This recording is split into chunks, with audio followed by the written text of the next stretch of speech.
À présent, la rediffusion de la parole est à vous.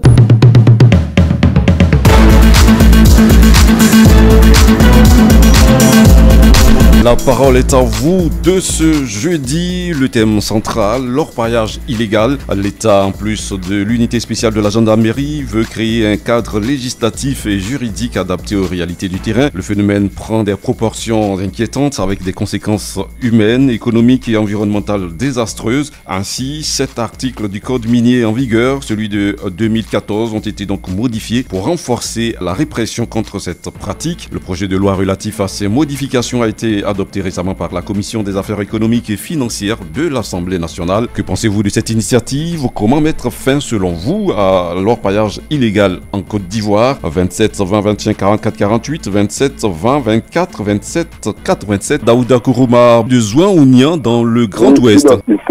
Moi, je veux dire au gouvernement que le gouvernement est en train de prendre des bonnes décisions, mais le fait d'interdire l'orpaillage là, moi, je pense que ça va causer encore des difficultés. Parce que je dis tous les jeunes n'ont pas d'emploi. Alors ceux qui ont eu les occasions d'avoir la possibilité de travailler dans l'orpaillage clandestin, mais là, c'est parce qu'ils n'ont pas d'emploi à faire. Donc, s'ils ont souhaité à le faire, c'est vrai que le gouvernement peut prendre des décisions pour interdire, c'est vrai. Mais en interdisant aussi, ça va créer encore d'autres problèmes. Donc, des grands, si on peut avoir des emplois pour ces jeunes-là, moi, je pense que c'est l'essentiel. C'est-à-dire que aujourd'hui, c'est leur activité. On les empêche aujourd'hui, c'est vrai, mais ils vont faire quoi? Ils vont vivre de quoi? Moi, vraiment, c'est ma contribution. Et nous, disons que le gouvernement prend toujours, à savoir, en interdisant, ils font quoi? C'est-à-dire une autre chose. Mais ici, à Jean, il y a l'orpaillage. Monsieur Kourouma, on n'a pas dit que l'État va interdire l'orpaillage. On dit l'orpaillage illégal. Quelque chose qui est illégal, ça dit, c'est ne pas autorisé. Alors, si ces jeunes-là veulent s'adonner à cette activité, ils n'ont qu'à s'inscrire dans la légalité. La loi existe, ils doivent entreprendre des démarches pour avoir tous les papiers donc relatifs à leur activité. C'est tout ce qu'on leur demande. Ah, ok, d'accord. Là, le sujet, la bienvenue. Si c'est comme ça, c'est tout à fait normal. C'est très bien. Je vous remercie pour l'émission. Merci beaucoup, monsieur Daouda Kourouma de Zouan-Ounian dans le Grand Ouest. À Dianra, dans le nord du pays, on retrouve Ouattara Adama. Quelle est la situation à Dianra en ce qui concerne l'orpaillage illégal? Moi-même, je vous parle là, je suis un ancien orpailleur illégal et je connais très bien dans le secteur. Et de 2016 jusqu'à 2021, j'ai arrêté cette activité. Pourquoi vous avez arrêté? Pourquoi j'ai arrêté cette activité? Parce que vraiment il y a trop de conséquences. Et je vais vous dire que les sites orpailleurs là, c'est les sites des fumoirs. Et tout ce qui ne doit pas exister, c'est tout ce qui se passe dans ces trucs-là. C'est pourquoi j'ai arrêté ce travail pour le moment. Et je vais vous dire que vraiment, même autrefois, j'ai appelé le ministère de la corruption pour trouver une solution à ces problèmes. Et pour éradiquer ces problèmes-là, je veux dire que c'est à la minute. Mais quand on ne connaît pas le secteur, c'est pas facile d'éradiquer.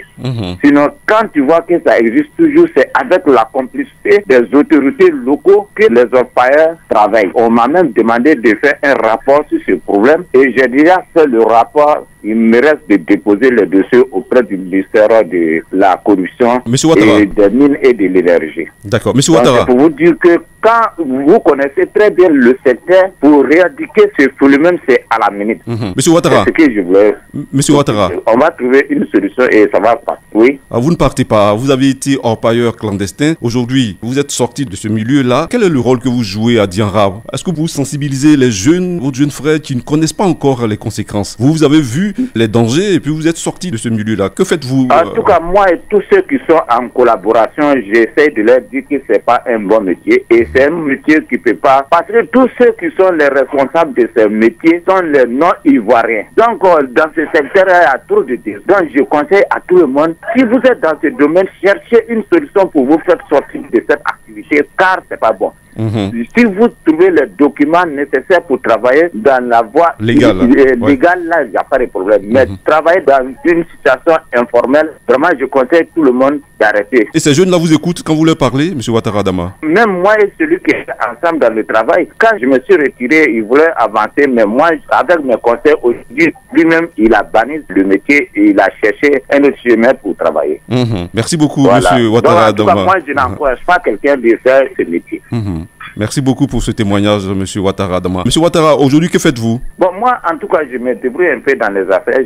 C'est vrai que je n'ai pas d'activité comme il se doit, mais moi, je préfère me débrouiller un peu. que d'être orpailleur illégal. Si Dieu va me faire un don, un bon travail, je vais travailler. Merci beaucoup, Ouattara Dama, pour ce témoignage. Donc, un ancien orpailleur illégal, clandestin, qui est aujourd'hui reconverti dans les affaires. Ça veut dire qu'on peut en sortir, on peut mettre fin à cette activité illicite. Merci beaucoup, monsieur Ouattara Dama. Et de Dianra, on reste toujours dans le nord du pays, précisément à Dabakala, retrouver Danyogo Yaya. Je voudrais parler aujourd'hui de mon village Féni.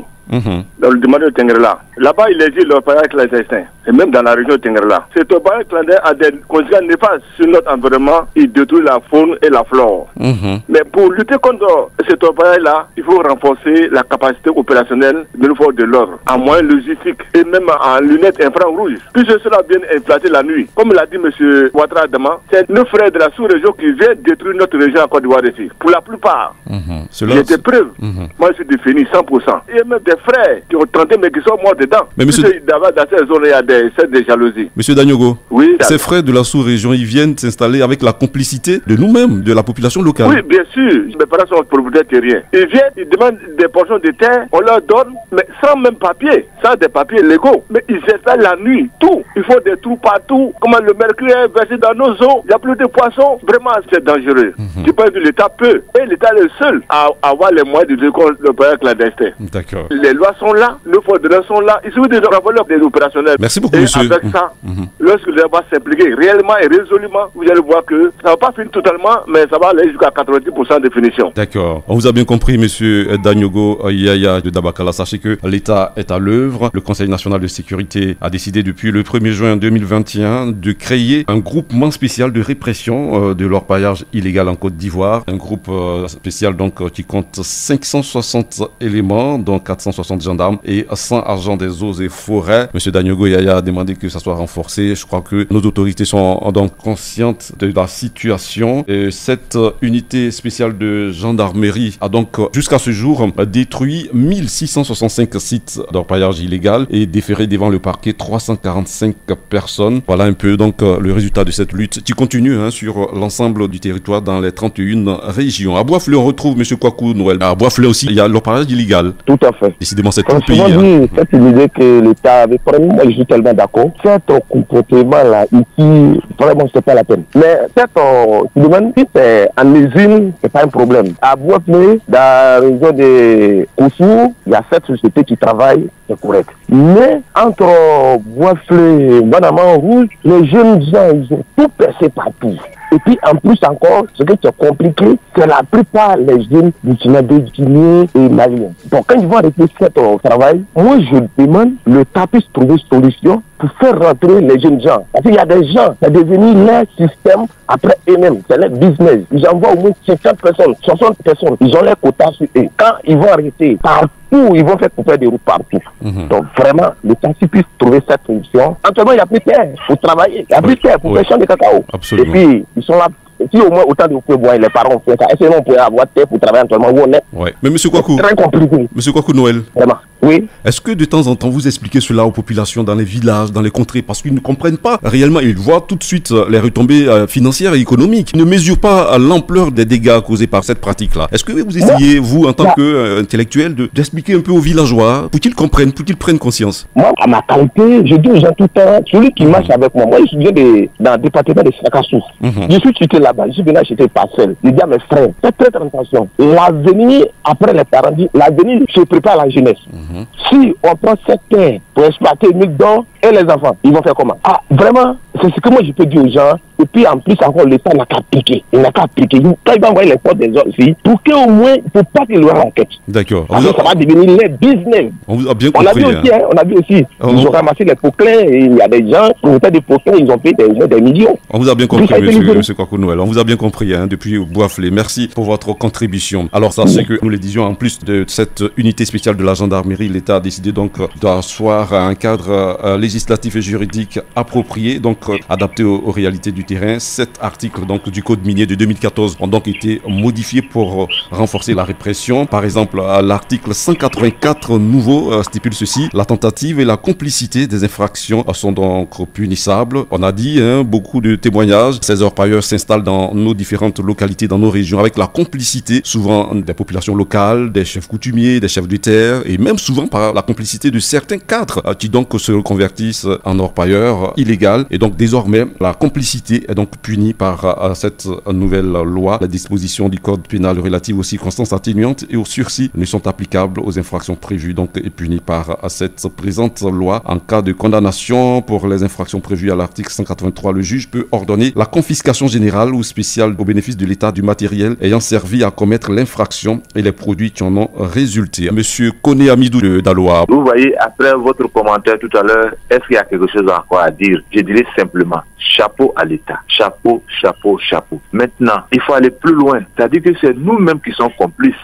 Et moi, c'est l'impact qui m'inquiète en tant que géographe. Notre espace est en train d'être détruit. Aujourd'hui, avec le changement climatique, c'est un souci mieux, encore plus difficile. Plus d'étrangers sont dans cette affaire-là. Avec tout ce qu'on voit autour de nous. Vous voyez que c'est un autre souci. Donc, je ne vais pas faire trop de commentaires, mais pour dire à l'État de continuer à faire ainsi. Mais il faut aller plus loin avec la population. C'est-à-dire que les complicités là sont internes. Et donc, c'est de créer peut-être des comités de base, de surveillance, d'éveil pour réussir cette mission-là. Sinon, l'État est en train de très bien fait. Mais si nous ne signalons pas, si nous sommes complices, mais nous allons nous tuer nous-mêmes. Donc moi, je ne peux que dire merci à l'État et que la population, surtout nos chefs et nos jeunes, soient impliqués là-dedans. Et comme vous l'avez dit, franchement, quand tu viens aujourd'hui au centre-ouest ici, il y a des gens qui ont réussi dans cette affaire-là. Mais quand on va faire le commentaire, comme c'est une chaîne internationale, il y a des choses qu'on ne peut pas dire. Mais continuons le pression.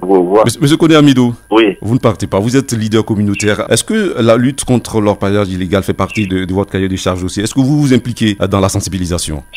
Vous voyez, chaque fois qu'il y a une émission comme ça, vous voyez qu'on intervient, non? Oui. Ça fait que chaque fois, même hier, j'étais avec des groupes, c'est ce que j'ai dit tout à l'heure là, il faudrait que la population soit complice dans toute la réussite de l'État de Côte d'Ivoire. Absolument. Vous venez de faire l'émission. Après chaque émission, quelqu'un va dire que c'est parce que je suis sur les antennes, mais nous, en tant qu'agents de développement, comme je dis toujours, l'État nous a formés dans les universités. Chaque fonctionnaire dans sa contrée doit être un agent de développement. À partir du moment où un flot est soulevé, c'est à nous d'aller vers le peuple. Oui. Il y a des réunions chez moi, on en parlera. Et c'est ce qu'il faut faire. Malheureusement, il y a des cadres qui sont complices de ce phénomène illicite, illégal. Voilà, c'est vraiment dommage. Il faut aller plus loin. Si on sait qu'il y a un cadre dans le coin, il faut signaler. Et dans la nouvelle loi, donc, cette complicité est désormais punie par une peine d'emprisonnement. Merci beaucoup, M. Koné Amidou, depuis Daloa. Niakara, décidément, le Nord donc, est très actif. Koné Tiemoko, quelle est la situation à Niakara?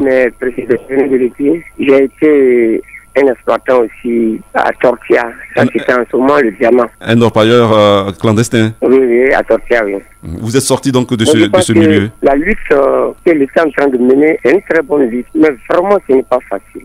Actuellement, on demande à ce qu'on fasse des documents pour pouvoir exploiter. Oh, ces documents, quand tu vas entreprendre, c'est des millions qu'il faut investir.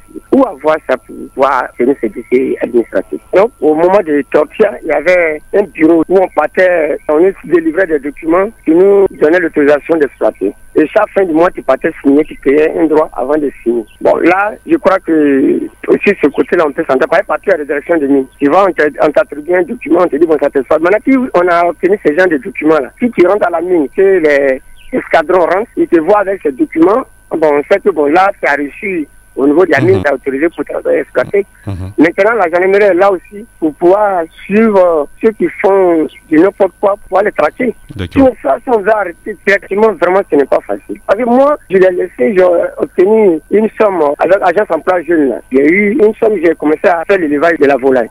Et quand ça marche, je vais vendre à la mine d'or, en tout cas, ça sortait. Mais maintenant, ils ont commencé à traquer vraiment. Quand on fait ces activités en ville, rien ne marche. Donc vraiment, ce n'est pas facile pour nous. Donc ensemble, on doit chercher une solution. Sinon, de façon violente, vraiment, ce ne sera pas facile. D'accord. On vous a bien compris, M. Koné Tiemoko. Merci pour cette contribution. Un ancien orpailleur illégal qui s'est donc reconverti dans l'élevage. Merci pour ce témoignage. Alors, sachez que l'État ne s'engage pas seulement dans la répression, tant physique que législative ou juridique. L'État a donc décidé, depuis 2019-2020, de créer des centres de formation. Alors, ces centres de formation, il en existe jusqu'à présent 12 sur l'ensemble du territoire qui forment donc des jeunes qui veulent vraiment s'adonner de façon légale à cette activité d'orpailleur. Et donc, il y a 12 centres de formation où on les forme et puis ils font des démarches administratives, ils obtiennent donc leur permis d'exploitation et donc ils vont s'installer avec donc l'autorisation de l'État. Et donc, cette activité-là est contrôlée. On voit un peu ce qu'ils utilisent comme produits chimiques et tout ça, tout est contrôlé comme les mines d'or industrielles. Alors, ces écoles existent un peu partout. Il y en a une à Tanguy Excellent, c'est dans la région d'Anibilekro, dans la région donc du Duablin.